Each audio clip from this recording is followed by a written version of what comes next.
ಮೂಲ ಸೌಲಭ್ಯವಿಲ್ಲದೆ ಪರದಾಡುತ್ತಿರುವ ಹಿರೇಟೋಳಿ ನಿವಾಸಿಗಳು ಅಧಿಕಾರಿಗಳ ವಿರುದ್ಧ ಹಿಡಿಶಾಪ. ಹೌದು ವೀಕ್ಷಕರೇ, ಇದು ಬೆಳಗಾವಿ ಜಿಲ್ಲೆಯ ಖಾನಾಪುರ ತಾಲೂಕಿನ ಹಿರೇಟೋಳಿ ಗ್ರಾಮದ ನಿವಾಸಿಗಳ ಗೋಳು. ಸನ್ 2019ರಲ್ಲಿ ಹಿರೇಟೋಳಿ ಗ್ರಾಮದ ಸುಮಾರು 30 ಮನೆಗಳಿಗೆ ಮಲಪ್ರಭಾ ನದಿ ನೀರು ನುಗ್ಗಿ ಗ್ರಾಮದ ಜನರು ಇರಲು ಸೂರು ಇಲ್ಲದೆ ಗಂಜಿ ಕೇಂದ್ರದಲ್ಲಿ ಆಶ್ರಯ ಪಡೆದಿದ್ದರು. ಆಗ ಅವರ ಸಹಾಯಕ್ಕೆ ಬಂದಿದ್ದು ಬೆಂಗಳೂರಿನ HRS ತಂಡ ಮತ್ತು ಬೆಳಗಾವಿಯ ಮದೀನಾ ಫೌಂಡೇಶನ್. ಇವರು ಸ್ಥಳಕ್ಕೆ ಭೇಟಿ ನೀಡಿ ಪರಿಸ್ಥಿತಿಯನ್ನು ಅವಲೋಕಿಸಿ ತಾವೇ ನಿಧಿ ಸಂಗ್ರಹಿಸಿ 1 ಎಕರೆ ಜಾಗವನ್ನು ಖರೀದಿಸಿದರು. ಆ 1 ಎಕರೆ ಜಾಗದಲ್ಲಿ ಗಂಜಿ ಕೇಂದ್ರದಲ್ಲಿದ್ದಂತಹ ಕುಟುಂಬಗಳಿಗೆ ತಾತ್ಕಾಲಿಕವಾಗಿ ಶೆಡ್ಗಳನ್ನು ನಿರ್ಮಿಸಿ ಕೊಟ್ಟಿದ್ದರು. ಈ ಕುಟುಂಬಗಳಿಗೆ ಪಕ್ಕಾ ಮನೆಗಳನ್ನು ಹಂಚಿಕೆ ಮಾಡುವಂತೆ 5 ವರ್ಷಗಳಿಂದ ಸಾಕಷ್ಟು ಬಾರಿ ಪಂಚಾಯಿತಿಗೆ ಮನವಿ ಸಲ್ಲಿಸಿದರೂ ಅಧಿಕಾರಿಗಳು ಹಾರಿಕೆ ಉತ್ತರ ನೀಡಿ ಘೋರ ನಿರ್ಲಕ್ಷ್ಯ ವಹಿಸುತ್ತಿದ್ದಾರೆಂದು ಇಲ್ಲಿನ ನಿವಾಸಿಗಳ ಆಕ್ರೋಶ. 5 ವರ್ಷದ ಹಿಂದೆ ಮಲಪ್ರಭಾ ನದಿಯ ಪ್ರವಾಹಕ್ಕೆ ಸಿಲುಕಿ ಸೂರು ಕಳೆದುಕೊಂಡ ಕುಟುಂಬಗಳಿಗೆ ಈವರೆಗೂ ಸರ್ಕಾರದಿಂದ ಮನೆಗಳು ಹಂಚಿಕೆಯಾಗದೇ ಇರುವುದು ವಿಪರ್ಯಾಸವೇ ಸರಿ. ಕಳೆದ 5 ವರ್ಷಗಳಿಂದ ವಾಸವಿದ್ದ ತಾತ್ಕಾಲಿಕ ಶೆಡ್ಗಳು ಸಹ ಶಿಥಿಲಾವಸ್ಥೆಯಲ್ಲಿವೆ. ಮನೆಗಳಿಗೆ ಸಂಚರಿಸಲು ಸರಿಯಾದ ರಸ್ತೆ ಇಲ್ಲ.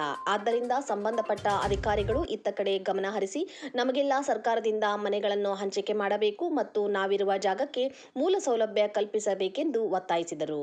ಈಗಲಾದರೂ ಸಂಬಂಧಪಟ್ಟ ಅಧಿಕಾರಿಗಳು ಹಿರೇಟೋಳಿ ಗ್ರಾಮದ ನಿವಾಸಿಗಳ ಸಮಸ್ಯೆಗಳಿಗೆ ಪರಿಹಾರ ಒದಗಿಸಿಕೊಡ್ತಾರಾ ಎಂಬುದನ್ನು ಕಾದು ನೋಡಬೇಕಾಗಿದೆ. ವರದಿ ಅಫ್ತಾಬ್ ಸರ್ಮುಲ್ಲಾ, ಬೆಳಗಾವಿ.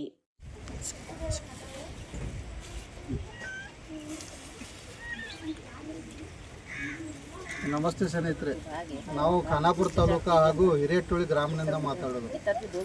ಸುಮಾರು ಒಂದು 2019 ಇಸ್ವಿಯೊಳಗೆ ಈ ಮಲಪ್ರಭಾ ದಂಡೆಯಲ್ಲಿ ತೀರದಲ್ಲಿರುವ ಹಿರೇಟೋಳಿ ಇರುವ ಒಂದು ಪ್ರದೇಶ ಒಂದಿತ್ತು.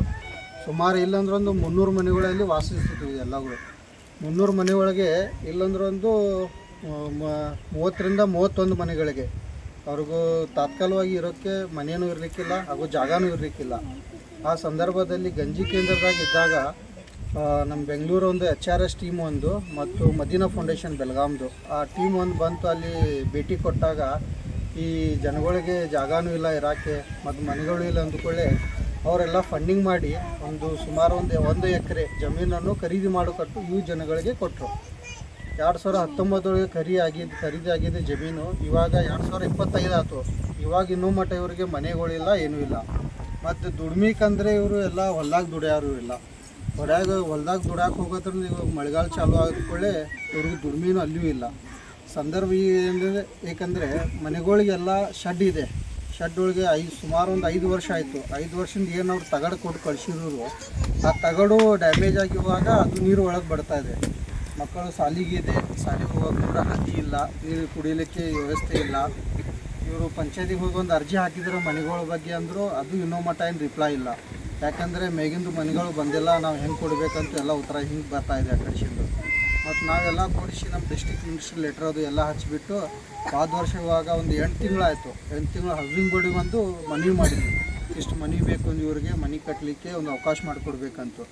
ಇವಾಗ ಅಲ್ಲಿ ನೋಡ್ರು ಮನೆಗಳಿಲ್ಲ, ಹೆಂಗೆ ಕೊಡಬೇಕು ನಾವು ಸಾಧ್ಯ ಆಗ್ತಾಯಿಲ್ಲ ಹಿಂಗೆ ಹೇಳ್ತಾ ಇದ್ದಾರೆ. ಈ ಎಲ್ಲ ಬಡು ಜನ ಹೆಂಗಿದೆ, ದುಡಿಮೆ ಹೊಲ್ದಾಗ ದುಡಿಬೇಕು, ಆಮೇಲೆ ಮನೆ ನಡಿಬೇಕು. ಆದ್ರೇ ಕೆಲಸ ಇವ್ರು ನಡೀತೆ. ಇಲ್ಲಂದ್ರೆ ಬೇರೆ ಯಾವುದು ಬಿಸ್ನೆಸ್ ಇಲ್ಲ. ಸ್ವಂತ ಇವರು ಒಂದು ಹೊಲ ಜಮೀನು ಮಾಡ್ಕೋಬೇಕಂದ್ರೂ ಸ್ವಂತ ಜಮೀನು ಇವ್ರದ್ದು ಯಾರ್ದು ಪ್ರಾಪರ್ಟಿ ಇಲ್ಲ. ಏನು ಇವ್ರದ್ದು HRSದವ್ರು ಒಂದು ಫೌಂಡೇಶನ್ದವ್ರು ಒಂದೊಂದು ಗುಂಟೆ ಜಮೀನು ಏನು ಕೊಟ್ಟಿದ್ದಾರೆ, ಆ ಜಮೀನು ಮಾತ್ರ ಇವ್ರ ಕಡೆ ಇರೋದು. ಇದು ಬಿಟ್ಟು ಬೇರೆ ವ್ಯವಸಾಯ ಏನೂ ಇಲ್ಲ ಇವರಿಗೆ.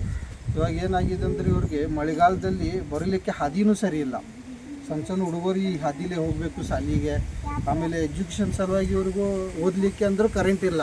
ಫಸ್ಟ್ ಆಫ್ ಆಲ್ ಕರೆಂಟ್ ಒಂದು ಇನ್ವರ್ಟರ್ ಅಥವಾ ಬ್ಯಾಟ್ರಿ ಮ್ಯಾಗೆ ಇಟ್ಕೊಂಡು ಹತ್ರ ಮ್ಯಾಗೆ ಮಕ್ಕಳು ಸಣ್ಣ ಓದೋದು ಒಂದು ಇದೇನಾಗ್ತಾಯಿದೆ. ಮತ್ತು ಊರು ಒಂದು ಸ್ವಲ್ಪ ಹೊರಗಿದ್ದಾಗ ಇವ್ರಿಗೇನಿದೆ, ಟ್ಯೂಷನ್ದು ವ್ಯವಸ್ಥೆ ಇಲ್ಲ ಇಲ್ಲಿ.